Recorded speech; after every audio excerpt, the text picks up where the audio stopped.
Salve telanautas, aqui é o seu anfitrião Heitor Teixeira e vocês estão assistindo a Tela da Meia-Noite, o programa que acontece depois das 12 badaladas notúrnicas e que tá estreando aqui no canal. O lugar reservado pra gente falar das criaturas da noite, do mundo sombrio e de seus calafrios. O assunto de hoje é a estreia da nova roupagem do clássico dos vampiros chupadores de sangue, que chupam outras cocitas mais por aí em Entrevista com o Vampiro. Não esse. O livro original é de 1976, mas a nova série atualiza a narrativa, trazendo muitos dos eventos para os nossos tempos. Fazendo um bem bolado entre o remake e a continuação, tentando utilizar os elementos presentes no livro, incluindo a primeira entrevista dada ao jornalista Malloy em São Francisco, que é colocada aqui como uma tentativa frustrada de registrar a biografia do vampiro. Lá no livro da autora, o Louis se torna um vampiro em 1791. A falecida escritora Anne Rice essencialmente reinventou os vampiros modernos com as crônicas vampirescas, transformando-os em criaturas barrocas de sensualidade e emoções à flor da pele, e com isso inspirou uma intensa devoção por parte dos seus fãs. Então não é tarefa fácil para ninguém cuidar de uma nova adaptação. Por enquanto, o showrunner Rowling Jones decidiu se concentrar no livro que começou tudo, que obviamente foi Entrevista com o Vampiro. Esse show é exatamente sobre isso, um vampiro sendo entrevistado com a intenção de contar sua história como uma advertência para aqueles atraídos pela inebriante promessa da vida eterna. A maior parte desse relato se concentra no seu criador, algoz e amante, Lestat de Lioncourt, vivido pelo australiano Sam Braid, o patife príncipe francês dos vampiros e um aristocrata que adora causar problemas e brincar com as vidas humanas. Tudo começa com Daniel Malloy, o jornalista que, como já foi citado, entrevistou Louis no passado, e aqui tá muito mais velho e mais profano do que no livro, interpretado por um envelhecido Eric Bogosian. E acontece que ele errou um monte de coisas lá atrás, dado o primeiro encontro entre ambos. A excitação da juventude e a falta de sobriedade suficientes tornaram então a experiência prévia em um mau aproveitamento da oportunidade. Anos depois, Louis, ainda jovem e bonito e vestido de forma contemporânea, quer um outro encontro para ter uma nova chance de colocar o papo em dia e esclarecer as coisas. Afinal, ele queria ser um homem respeitável, mas a sua raça e sexualidade enrustida o deixam à margem de uma sociedade que mal tolerava a sua existência, mesmo com as suas riquezas. Se você curte conteúdos como esse, não esqueça de me dizer lá nos comentários. Aproveite e dê o seu like, já que ao clicar em gostei você ajuda o canal na tela a ganhar relevância e a chegar em muito mais gente. Inscrevam-se e ativem as notificações para se manterem informados dos novos lançamentos. Eu vou seguir com a análise sem spoiler e quando chegar a hora eu aviso, então fiquem tranquilos. A partir do momento em que Louis e Lestat se conhecem, sua química é visivelmente intensa. Reed praticamente era um desconhecido antes dessa série e abraçou e tomou para si o papel de Lestat, enquanto joga um jogo de gato e rato com um homem que é ao mesmo tempo seduzido e enojado por ele. Ao alternar entre o inglês e o francês, numa exibição de poder, masculinidade e sexualidade que deixa todos em torno dele prontos para entregarem tudo o que ele quiser. Os livros de Rice foram pioneiros para muitos em seu retrato de personagens sexualmente fluidos que muitas vezes riam diante de papéis de gêneros rígidos, e o filme de 1994 abordou esse tema com uma certa timidez que a versão atual da AMC avidamente deixa de lado. Então essa relação se recusa a ser rotulada em termos de boa ou má, deixando a série dançar um tango com o que significa ser humano ou monstro. A genialidade dos romances de Rice é que eles se levam a sério o suficiente, sem medo de investir nas situações melodramáticas de seus personagens, mas soltos o suficiente para se divertir com seus elementos mais rentáveis. É um equilíbrio tonal que a série na maioria das vezes entende. Ela quer que você acredite no dom sombrio do vampirismo, mas também se deleite com a sua violência e lascívia. A série está sendo lançada neste domingo 2 de outubro pela emissora AMC, que também é Dia dos Vampiros aqui no Brasil. Mas ainda sem confirmação de em qual streaming passará. Pois é, um saco. E como chegou o momento de eu me aprofundar na análise do episódio de lançamento, fica o aviso de spoilers. Siga por sua conta e risco. Na nova versão, Louis conta como se a história rolasse a partir de 1910, que é bem mais próximo de nós do que a versão do livro. Com a troca da etnia do ator, já que sai Brad Pitt e entra Jacob Anderson, já conhecido do público por ter feito o Verme Cinzento em Game of Thrones.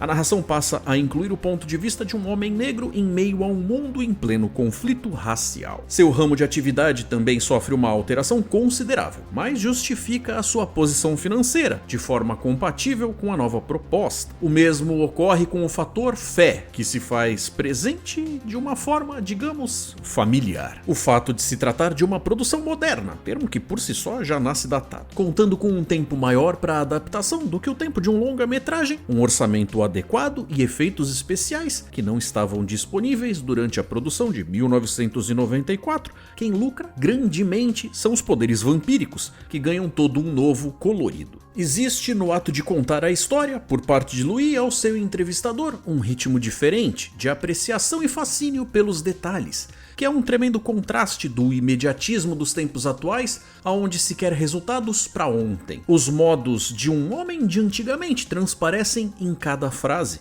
mesmo quando contam algo que faria facilmente alguém daquela época corar de vergonha, como um homem admitindo real admiração por outro. Bem, muito mais que admiração, desejo. No jantar de apresentação de Lestat para a família, que é um retrato de um namorado sendo apresentado aos pais, que aqui no caso quem faz a parte do Inquisidor Krika é o irmão carola e desmiolado, que vê o capeta em todo canto e bem, que talvez dessa vez esteja certo. E como um bom diabo, Lestat pode ser incrivelmente sedutor com as palavras, dizendo exatamente o que alguém quer ouvir, sempre perigoso esse tipinho, mas que também está sujeito às sombras que moram dentro do próprio peito e pode acabar conduzindo a conversa por caminhos macabros e menos civilizados. A perspectiva de uma vida eterna, ainda que noturna, e com o plus de poderes sobre a mente dos homens, podem gerar um alto grau de arrogância. E lembrando que estamos falando de pessoas em outro contexto histórico. Há de se lembrar que uma conversa durante o jantar nunca era apenas uma conversa no fim das contas. E se o fato do personagem principal ter se tornado negro já não fosse motivo o bastante para as previsíveis reclamações de lacração,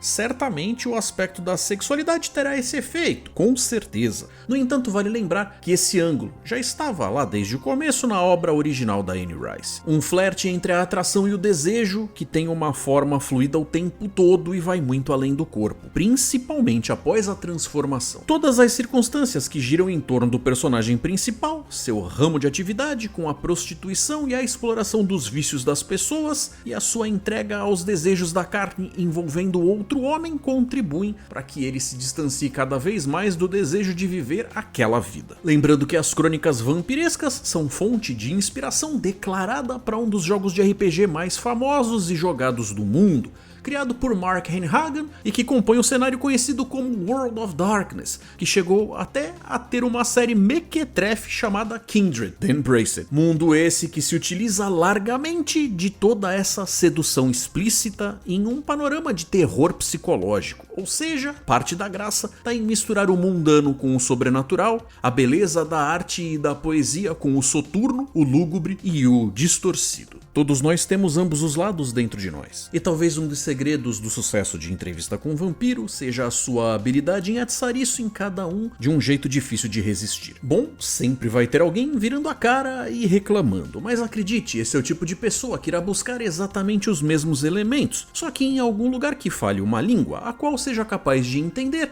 e com um discurso que seja capaz de absorver. Mas acredite, esses anjos e demônios estão igualmente presentes lá também. Em algumas cenas existe um evidente afastamento dos eventos retratados nas versões anteriores, mas de alguma forma o trem volta aos trilhos e segue basicamente pelo mesmo caminho. Então, mesmo não sendo a mais fiel das adaptações, ainda reflete essencialmente as mesmas ideias. Dentre todas as sequências do episódio, eu devo admitir que as que estavam me cativando menos eram as que mostravam as interações da família de Louis, os Point du Lac, mesmo estando claro que todo aquele drama e detalhes de relacionamento presentes ali iriam servir meramente para criar o pano de fundo que justificaria a ruína pessoal do personagem personagem no momento em que as circunstâncias os arrancassem de sua vida. Um momento sincero, dividido mesmo com um irmão que se tem uma relação complicada, pode deixar aquele amargo gosto da saudade, principalmente quando se está tão perto de ser o último, junto com o também último nascer do sol. Afinal, família é família e histórias sobre vampiros também são sobre sangue. A lembrança e o tópico da mortalidade humana são vistas por perspectivas diferentes. A passagem do tempo e a ausência daqueles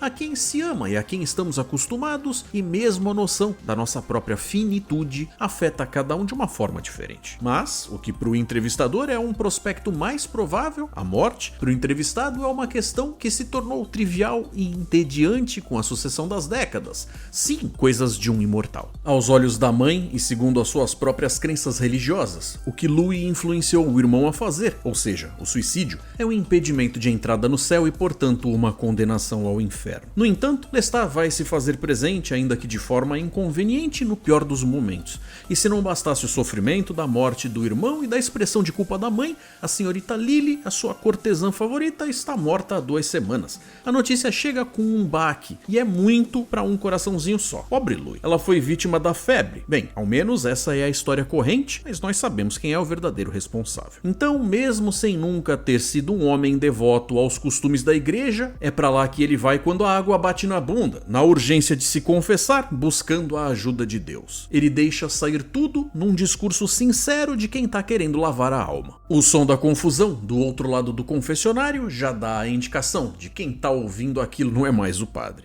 A cena é forte, talvez mais pelo significado do que por qualquer violência gráfica, e se não fosse o suficiente, ainda tem um segundo padre. Em meio a toda a tensão e desarranjo vem a oferta do presente sombrio, lembrando quantas repetidas vezes Louis deixou claro que Lestat tinha controle sobre ele, seduzindo-o completamente. A recusa seria mais surpreendente nesse momento do que a aceitação. Assim como é comum ao jogo de RPG, lá está a questão do amor verdadeiro, que transcende a sexualidade, o físico ou a carne. Por isso, se confunde se o convencimento veio pela persuasão já existente, que sabia apertar os botões certos em Louis, ou se havia ali o uso dos poderes de controle mental de Lestat, confuso ao ponto de que em algum momento não importa mais. Tudo começa com o sangue sendo sugado até praticamente levar o coração a uma parada cardíaca, e bem ali, no limite, o vampiro oferece uma prova do seu próprio quentinho e delicioso sangue. A cada gole, um pouco menos da humanidade se tem, até que já não se é mais, nem se está mais vivo. Quando ele abre as pálpebras, já vê o mundo com outros olhos. O fim e o começo se misturam, é trágico e é poético. Agora a história tá prontinha para ser contada, com o próprio protagonista nos levando em excursão pela sensação de o que é ver o mundo com os olhos de um vampiro. Eu gostei bastante desse começo da série e mal passamos da estreia, já tivemos a confirmação de que a segunda temporada tá garantida. Eu vi aqui um potencial gigantesco para uma novela épica e um desenvolvimento que tem tudo para cair no gosto da audiência. Ao mesmo tempo que o episódio é longo em termos de tempo de duração, eu posso dizer que foi um prazer acompanhar a narrativa, que nem foi assim, tão cheia de elementos, tendo tido uma quantidade até modesta de eventos acontecendo, mas que soube dar graça e sabor a cada um deles, de modo a me manter interessado ao longo de todo o tempo de tela. Então fica aí a dica, e assim que vocês tiverem a chance de assistir, eu aguardo as impressões de vocês nos comentários. Eu vou ficando por aqui, um forte abraço, criaturas da noite, e até mais.